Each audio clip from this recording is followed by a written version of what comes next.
I still remember how it started. It was 6 years ago. I just finished another normal day of work and packed up to go home. When I got home, what I saw shocked me. Everything was gone. The house was empty. My girlfriend and I at the time were having some issues, but I never thought it would end like that. I didn't know how to handle it. I became miserable, lost even. I didn't know what to do with my life. I spent many nights crying myself to bed. I thought my life meant nothing and no one cared. Until one day, as I was mindlessly distracting myself from all the pain that I was feeling, I saw something that sparked my interest. It was a YouTube video. Although it had millions of views, what fascinated me was the title, "No Excuses, Best Motivational Video." To that point of my life, I'd never heard of such a thing. So out of curiosity, I clicked and watched. And that moment started my journey of self-development. After watching that video, I instantly felt better. It worked like some sort of a magical pill. I wanted to see more, so I watched and watched and watched more similar videos. And just like that, I was hooked. Self-development consumed me. I started going to the gym, I started watching what I was eating, I started planning my days. I even quit my job and went back to school. I listened to motivational speakers and bought their books. I read book after book after book. I followed all the gurus that told me to follow and did what they told me to do. Meditating, taking cold showers, self-affirmation, reading, visualizing my goals. I read more, I studied more, I hustled more, I felt more confident and driven than ever. This is it, I told myself. This is what my life has been missing. Everything was perfect. At least, that is what I needed people to think. Any journey of self-development is an admirable and worthwhile pursuit, and it has changed so many things for me. But there are some unspoken issues that I had to personally come face to face with. My NMR with self-improvement came at a cost. And let this video be a warning to those of you that are looking to improve your life or situation, wherever you are at. I have made this video once before, but I feel like I wasn't able to get my message across. So sit back and relax as we dive into the dark side of self-improvement.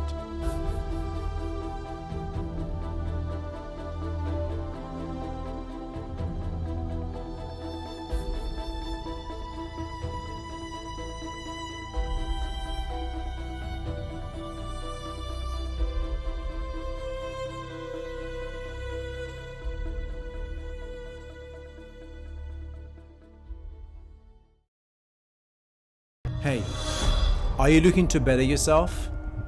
Are you looking to change your situation? Do you want more happiness and money?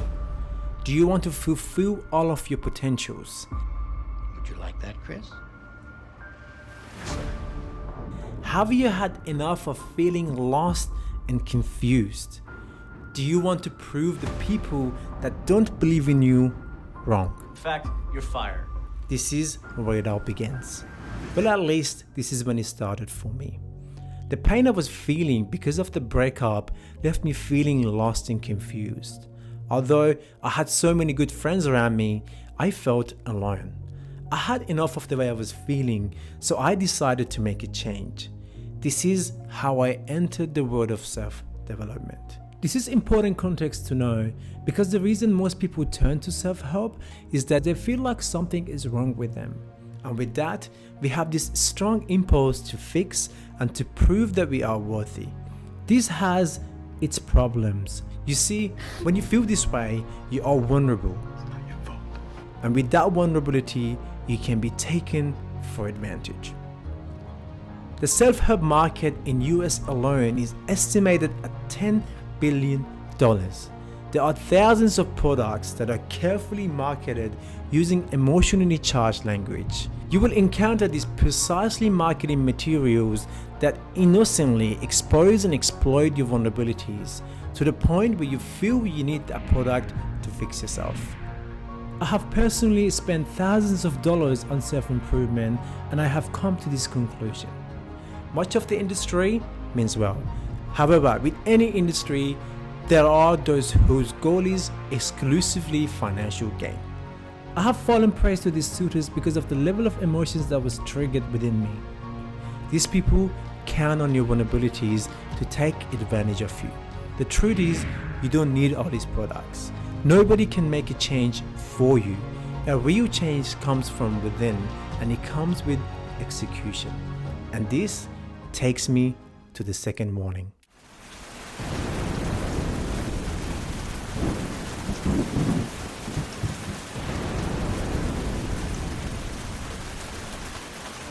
Self-improvement has a nice ring to it, doesn't it?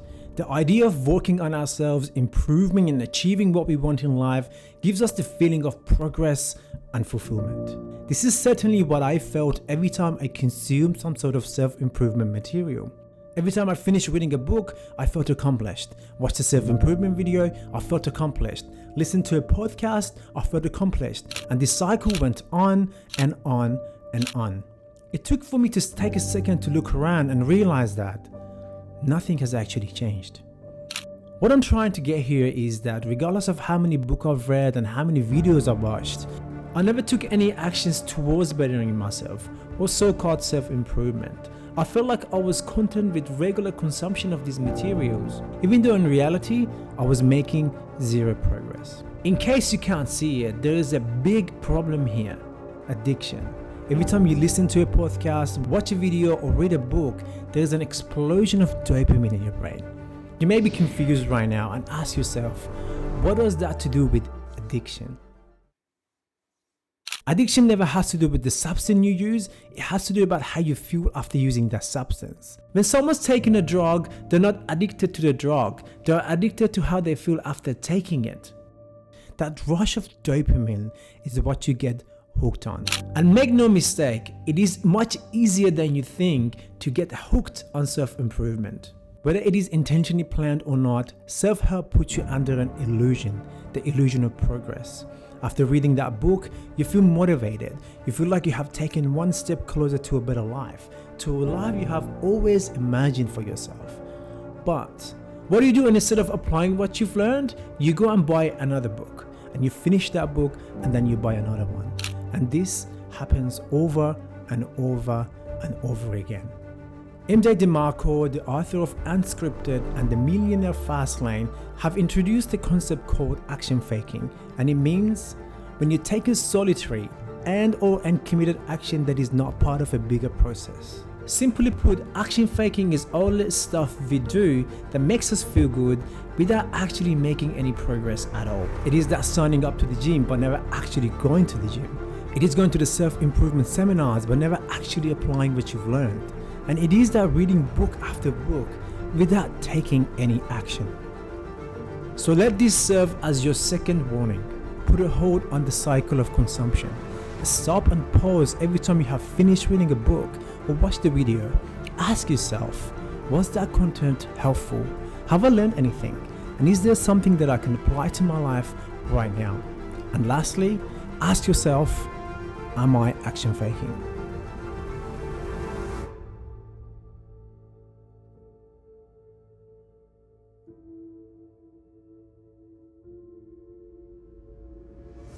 Rich people don't sleep 8 hours a day. That's a third of your life.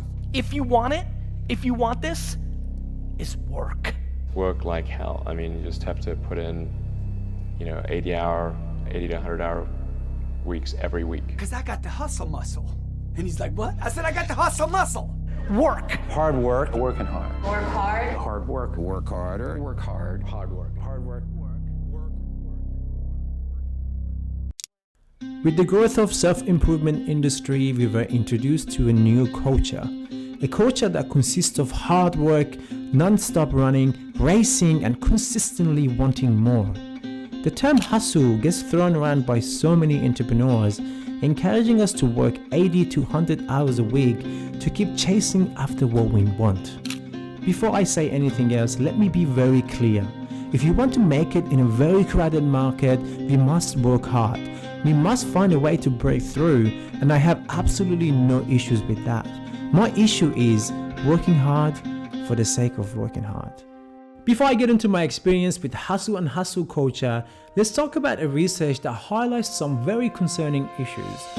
In an 82-year-long study done by Harvard University, they examined 724 men with their spouses and their children to find out what brings true happiness in our lives. Why am I bringing up this research? Because the ultimate aim of hustle culture is success, which we think will lead us to happiness. It is happiness that we are chasing for. But the result of this study shows the complete opposite.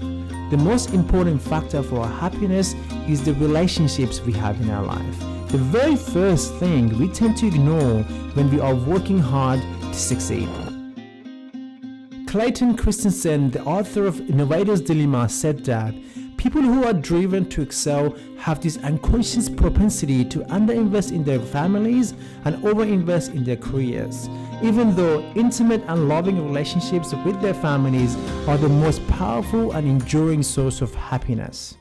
Now that we got that out of the way, let me tell you about the issues that I have personally found with hustle culture.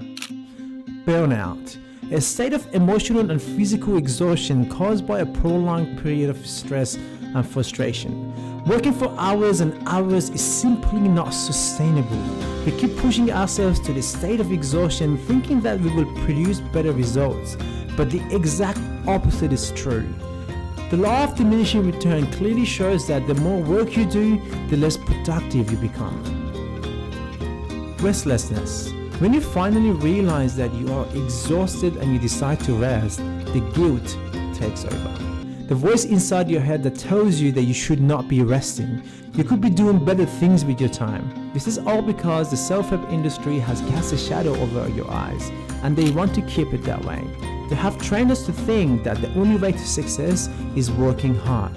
It isn't. Because the longer you work for the sake of working hard, with the illusion that you are making progress, the longer you will be dependent on their help, the more products you will buy, and the more profitable you will become. So let this be your third warning.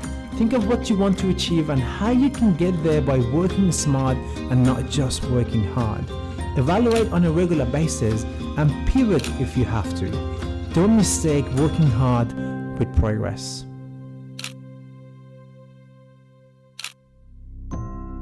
This video might have left so many of you confused and questioning, who should I listen to? What advice should I take? My intention was not to deter you away from self-improvement, but bring some awareness around the issues that comes with it if you're planning to start your self-improvement journey or if you are already on it. The main message I was trying to share is that while reading books, listening to and watching to self-improvement talks may be very useful, it is putting the things you've learned into action that makes a big difference. Some of the action that I do on a daily basis and I feel like that have really helped me out are going to bed early, waking up early, exercising, meditating, and setting short and long-term goals with the realization that they could change. The other message that I was trying to share is the importance of the relationship that we have around us, because they contribute significantly to our happiness and they should always remain in our top priorities. Hello, you've made it to the end. Before you click off, just give me 1 minute. I know you are sick of our YouTubers asking you to like the video or subscribe to their channel. While I'm encouraging you to do that, I just want to say one thing. Thank you. Thank you for watching this video to the end. A lot of work has gone into this video with the hope that I am able to share the message around the darker side of self-improvement. All the things you saw in this video, I have experienced it personally and I had to share it with everyone. With that said, I hope you have a great rest of the day and I will see you in my next video. Khuda Hafiz. Too many days in the darkness without a glimpse of the